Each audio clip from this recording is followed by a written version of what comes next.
So dear students, there is one more question for you people, and this question will conclude the concept of leverages here. We will consider all three leverages with this question.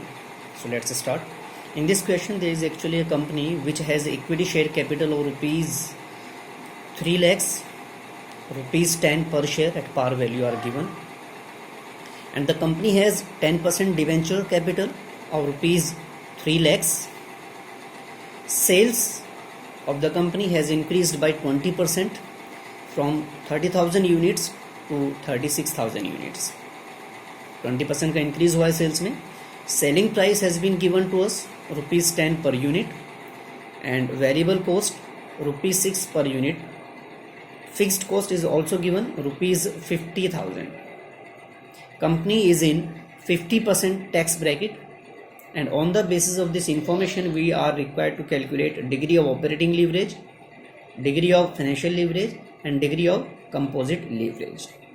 So let's start. We will start with the very simple format as we already know, and in this question we actually have been given 2 units of sales. First 30,000 units of sales, and then with the increase of 20% we have been given 36,000 units. So हमने 30,000 units and 36,000 units दोनों पर हमें calculation करनी है with the simple format. So we will start with sales at the rate of rupees 10 per unit. So rupees 10 per unit के according 30,000 units पर हम calculate करते हैं, then this becomes 3 lakhs, and 36,000 units पर हम rupees 10 per unit के according calculate करेंगे, that will become 3,60,000. Minus variable cost at the rate of rupees 6 per unit हमें क्वेश्चन में गिवन है. उसके बेसिस पर हम कैलकुलेट करते हैं 30,000 यूनिट्स 6 रुपीज़ पर यूनिट के बेसिस पर, that becomes 1,80,000, and 36,000 units 6 rupees per unit के बेसिस पर बनता है 2,16,000 units rupees. So we will deduct the amount of variable cost from the amount of sales and we get 3 lakh minus 1,80,000 equals to 1,20,000 rupees as contribution.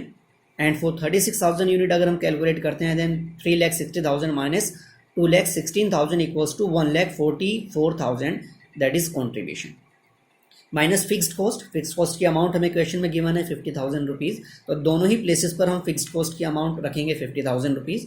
And after deducting fixed cost from contribution we get EBIT, earnings before interest and taxes. So 1,20,000 minus 50,000 equals to 70,000 का EBIT हमें यहाँ मिला, and 144 minus 50,000 equals to 94,000 का EBIT हमने यहाँ calculate किया.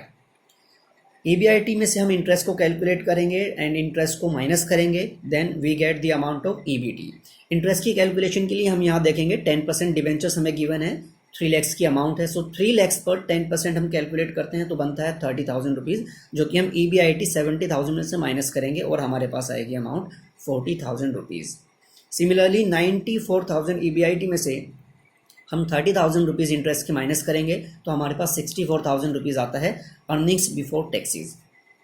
Tax rate 50% given है company का, इसलिए 40,000 का 50% टैक्स रेट यानी कि 20,000 रुपीज़ हम यहाँ माइनस करेंगे, एंड 64,000 पर 50% टैक्स यानी कि 32,000 हम यहाँ माइनस करेंगे, एंड हमारे पास आ जाएगी अर्निंग्स आफ्टर टैक्स 20,000 रुपीज़ यहाँ एंड 32,000 रुपीज़ यहाँ.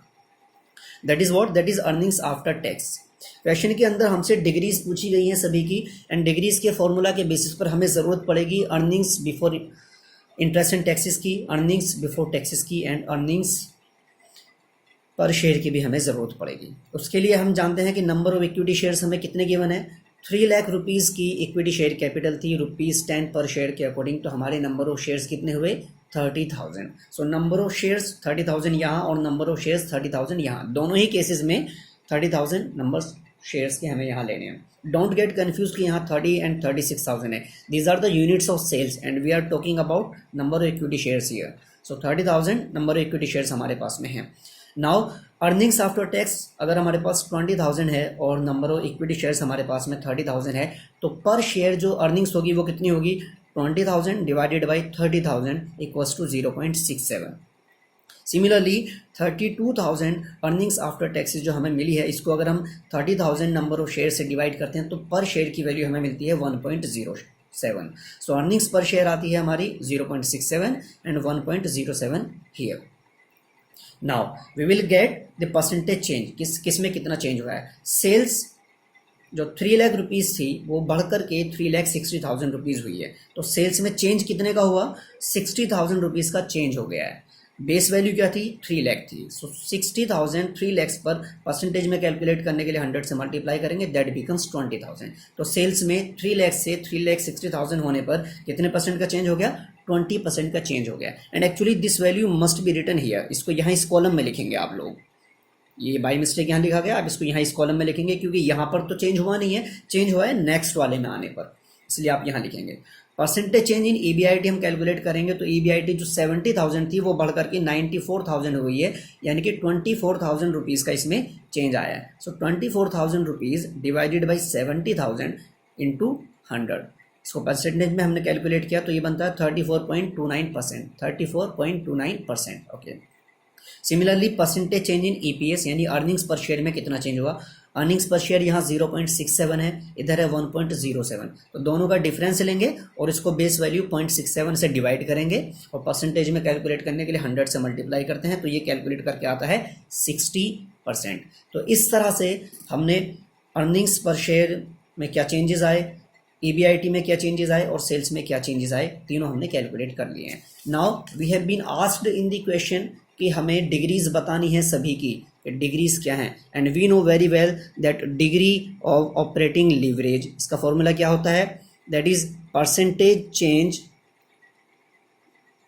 इन EBIT divided by percentage change in sales.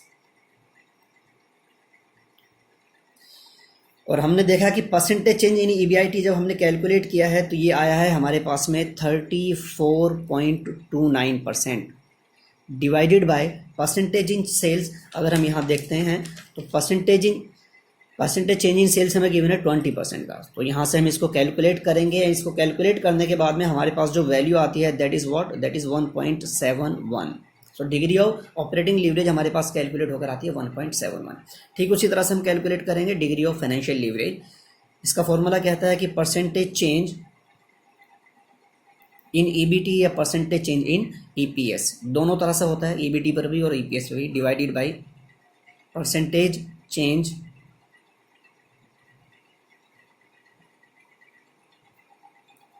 In EBIT। So percentage change in EPS divided by percentage change in EBIT, इसको हम कैलकुलेट करते हैं। वैल्यूज हमने अभी फाइंड आउट की हैं कि EPS में कितने का चेंज हुआ है, EPS में 60% का चेंज हुआ है, तो 60 डिवाइडेड बाई EBIT में चेंज कितना हुआ है 34.29 का, 34.29%, और इसको डिवाइड करने के बाद जो हमारे पास वैल्यू आती है that is what, that is 1.75। ये आया हमारा डिग्री ऑफ फाइनेंशियल लीवरेज। उसके बाद हमें कैलकुलेट करना है डिग्री ऑफ कंपाउंड लीवरेज, और इसके लिए दोनों ही डिग्रीज को हम मल्टीप्लाई करके इसका आंसर फाइंड आउट कर सकते हैं। Degree of operating leverage multiplied by degree of financial leverage equals to 1.71 multiplied by 1.75, and after multiplying these we get the value 2.99। So that is what, that is the degree of composite leverage. ठीक है, directly दूसरे फॉर्मूले से भी हम इसको calculate करते हैं। अगर हम इन दोनों का मल्टीप्लाई कर रहे हैं तो इनके फॉर्मूला का मल्टीप्लाई करने पर EBIT से EBIT कैंसिल आउट हो जाता है और हमारे पास फॉर्मूला क्या बचता है, EPS divided by sales. So हम इसको ऐसे भी कैलकुलेट कर सकते हैं कि degree of composite leverage equals to percentage change in EPS divided by percentage change in sales. तो इस फॉर्मूले से भी अगर हम कैलकुलेट करेंगे तो हमारे पास में वैल्यू आती है 60 divided by 20, that is what, that is equal to 3। So that is almost equal 2.99 और 3। सो इस तरह से हमें degree of composite leverage calculate करने के लिए कहा गया था। I hope this question is very much clear to all. एक बार सम अप कर देते हैं। इस क्वेश्चन में सबसे पहले हमने क्या किया है, सेल्स की अमाउंट ली है 30,000 यूनिट्स और 36,000 यूनिट्स, दोनों पे हमें कैलकुलेट करना है। ₹10 पर यूनिट के अकॉर्डिंग यहाँ 3 लाख और वहाँ पर 3,60,000। वेरिएबल कॉस्ट को हम माइनस करेंगे 6 रुपीज़ पर यूनिट के अकॉर्डिंग, यहाँ बनता है 30,000 यूनिट्स के लिए 1,80,000 और यहाँ 2,16,000। माइनस करने पर हमारे पास में कॉन्ट्रीब्यूशन की वैल्यू आती है यहाँ 1,20,000 और यहाँ 1,44,000 रुपीज़। उसमें से हम फिक्स्ड कॉस्ट जो कि 50,000 रुपये इसको माइनस करते हैं, वो माइनस करने के बाद हमारे पास आती है earnings before interest and taxes 70,000 यहाँ और 94,000 रुपीज़ यहाँ। उसमें से हमें इंटरेस्ट की वैल्यू माइनस करनी होती है। इंटरेस्ट 3 लाख रुपीज़ पर 10% के अकॉर्डिंग हमें पे करना है डिवेंचर्स पर, तो 3 लाख का 10% 30,000 यहाँ और 30,000 हमने यहाँ पर माइनस किया। डिडक्ट करने के बाद हमारे पास वैल्यू आती है अर्निंग्स बिफोर टैक्सेस 40,000 रुपये यहाँ एंड 64,000 रुपीज़ यहाँ पर। क्योंकि कंपनी 50% टैक्स ब्रैकेट में है, इसलिए इसको माइनस करने पर हमारे पास में 20,000 रुपीज़ और 32,000 रुपीज़ हम दोनों जगह पर माइनस करेंगे और हमारे पास आता है अर्निंग्स आफ्टर टैक्सेस 20,000 यहाँ एंड 32,000 रुपीज़ वहाँ। नंबर ऑफ इक्विटी शेयर्स हमें देखना है, क्योंकि 3 लाख रुपीज़ की इक्विटी शेयर कैपिटल और एक शेयर ₹10 का है, तो हमारे पास में नंबर ऑफ शेयर्स होते हैं 30,000, दोनों ही जगह पर 30,000 इक्विटी शेयर्स हैं। अब हमें करना क्या है कि पर शेयर वैल्यू फाइंड आउट करनी है। तो टोटल अर्निंग्स को अगर हम total number of equity share से डिवाइड कर देते हैं तो एक शेयर पर अर्निंग आ जाती है 0.67 और यहाँ 1.07। अब हम होने वाले चेंजेस की बात करते हैं कि सेल्स में कितने का चेंज हुआ है। तो सेल्स 3 लाख से बढ़ करके 3,60,000 हो गई है, तो इंक्रीज हुई है 60,000 की। तो 60,000 बेस वैल्यू 3 लाख पर कितने परसेंट चेंज हुआ? 20% चेंज हुआ। आप इसको यहाँ की जगह इस कॉलम में लिखेंगे। And percentage change in EBIT कितना हुआ है? 70,000 था, बढ़कर के 94,000 रुपीज़ हो गया। तो 24,000 रुपीज़ का इंक्रीज़ है। 70,000 पर उसको कैलकुलेट करेंगे क्योंकि ये बेस वैल्यू है, और इसको कैलकुलेट करने पर आता है 34.29% का चेंज। EPS में यानी कि 0.67 से बढ़ करके 1.07 का अर्निंग्स पर शेयर हो गया है। तो कितने का इंक्रीज़ हुआ? कैलकुलेट करने पर आता है 60% का इंक्रीज़। और इन सब इन्फॉर्मेशन के बेसिस पर हमें कैलकुलेट करना होता है डिग्री ऑफ ऑपरेटिंग लीवरेज। उसका फॉर्मूला हमने यहाँ लिखा है, फॉर्मूले में जस्ट वैल्यूज पुट करनी है, डिवाइड करने पर आता है 1.71। ठीक उसी तरह से degree of financial leverage calculate करेंगे और दोनों ही लीवरेजेस की वैल्यू को मल्टीप्लाई करके हम degree of composite leverage calculate कर सकते हैं, या डायरेक्टली इस फॉर्मूले में वैल्यू पुट करके भी हम degree of composite leverage calculate कर सकते हैं। आई होप कि हमारा जो लीवरेज का टॉपिक है वो हमने सक्सेसफुली कंप्लीट कर लिया, and I hope this topic is very much clear to all. फिर भी आपके कुछ क्वेरीज होंगे, then we will discuss with all your queries and questions. Thank you very much.